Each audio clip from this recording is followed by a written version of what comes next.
Dating Witness Arturo Lacañas nagsalita na sure na daw ang arest warrant ng ICC kay dating Pangulong Duterte.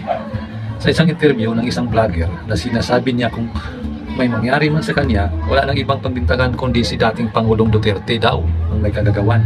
Kaya panoorin natin itong buong interview ng isang vlogger.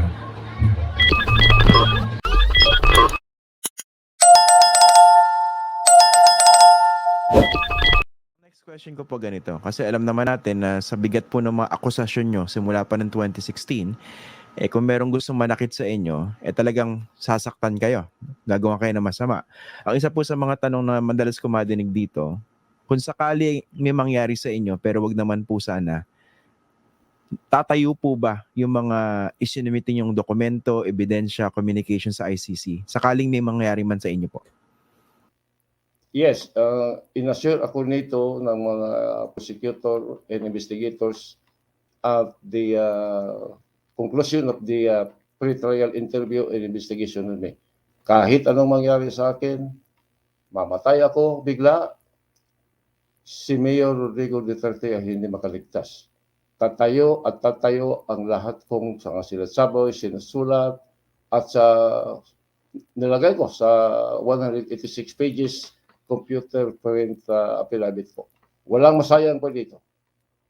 Okay. Kasi dito sa Pilipinas, usap-usapan na baka raw maglabas ng arrest warrant na yung ICC. Kaya raw medyo nag-iingay na po yung mga Duterte. So kung nasusundan nyo po yung mga nangyayari, so there was one Sunday, nagkaroon po ng big rally sa Davao City at pinagmumura ni dating Pangulong Duterte si BBM, tapos nagsalita yung kanyang mga anak against the sitting president. So ang basa ng iba dyan, baka raw nakakaramdam na ng takot. At ito rin naman yung binabanggit na na concern ni Harry Roque na may nakakarating na balita sa kanila.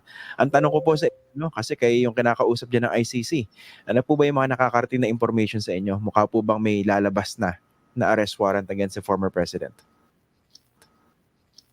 Well, nung the conclusion of the after the conclusion of the pre-trial interview and investigation on me, hindi ko lang pangalanan ang investigator na ito at isa sa nakaalam nito ay yung appointed counsel ko na si Attorney Pedro Pereira. Sure na ang warrant of arrest ni Digong Duterte. Mamatay man ako o hanggang buhay pa ako, hintayin ko talaga na ma-release ang warrant. When you say sure na, ano yung nakakarating na information sa inyo? How soon? Will it be this year? In a couple of months?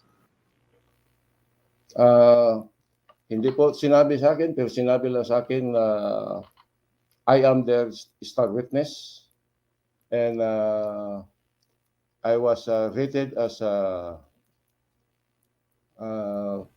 very sufficient yung recollection and memory ko during the pre-trial investigation.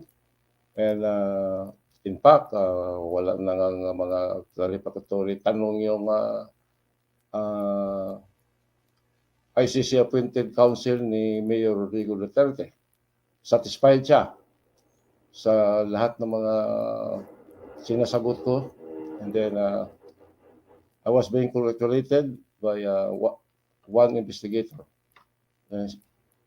So nakasiguro na kami ni Atty. Pereira na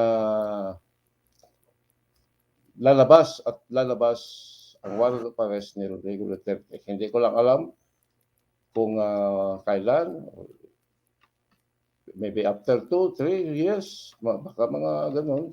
I hope. Okay.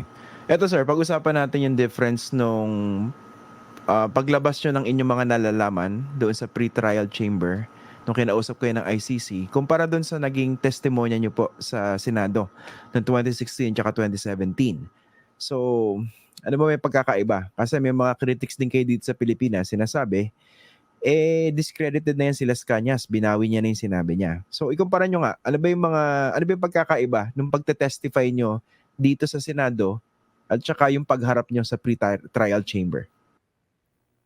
Well, sa Senado is marami mga alipores si Digong Duterte at saka balik-balik nila mga sasabihin mo na na mga katotohanan, lasunin talaga nila ang taong bayan. So dito naman sa pre-trial, nabigyan ako ng pagkakataon na ma-explain ko lahat. The 186 pages computer print affidavit and the 200 plus pages my handwritten supplemental communication to Prosecutor Pato Binsola. At dito is nakita ko na may hustisya. Samantalang dyan sa Pilipinas, lalo pa, nung una akong nag-appear sa Senado at nag-deny ako, siyempre, for security reason, nag-deny ako. Binawi ko naman, marami nang sinasabi si Ping Lason. Lasunin talaga ang taong bayan. Pero dito sa ICC, hindi ninyo kaya. Talagang pinakinggan ako. Okay, speaking of Ping Lacson, siya po yung namuno ng Committee on Public Order and Safety, no? Tama po ba? Nung kayo ay humarap Yes, yes. sa Senado. And I think recently, nagsalita siya uli, no? Parang again, dinidiscredit yung testimonies nyo, yung mga binabanggit nyo sa ICC, dahil nga raw binawi nyo na yung mga sinabi nyo before sa Senado. Ano po ba yung talaga naging reason? Sabi nyo, security, safety. Paano bang pananakot yung naranasan nyo? No, kaya binawi niyo yung testimony niyo. Unang-una is mag-isa ako noon. Ang mga kasamahan ko sa DDS, kumpleto sila lahat, led by SPO4 Sunny Villaventura.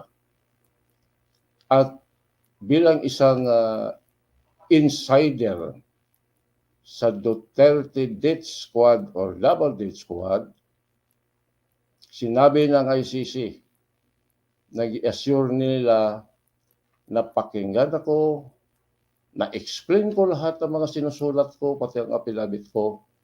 At sa ICC, may pagkakataon talaga na malipinsahan ko ang rights ko. As an insider witness, binigyan nila ako ng mabigat na paniwala na totoo ang sinasabi ko. In fact, limited lang ang immunity ko.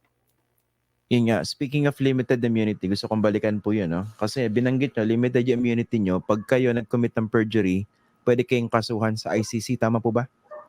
Yes, tama po yun. Na-explain So, ko sa atin yun.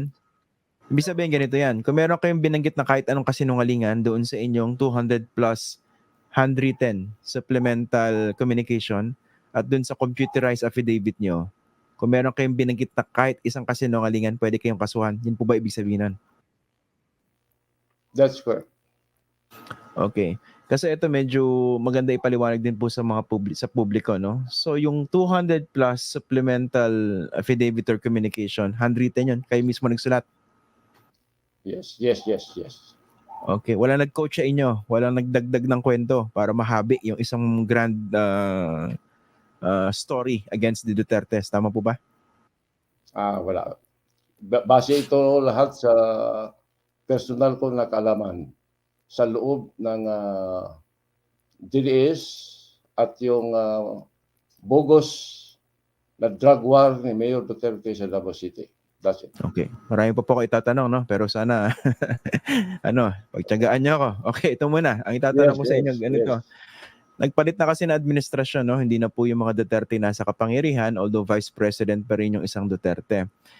Kino-consider nyo po ba ngayon, o at least kinonsider nyo po ba, dahil nagpalit yung administrasyon, baka pwede naman kayong magkaso dito kay Duterte sa Philippine courts dahil wala na naman siyang immunity dahil hindi na po siya Pangulo. Well, I hope.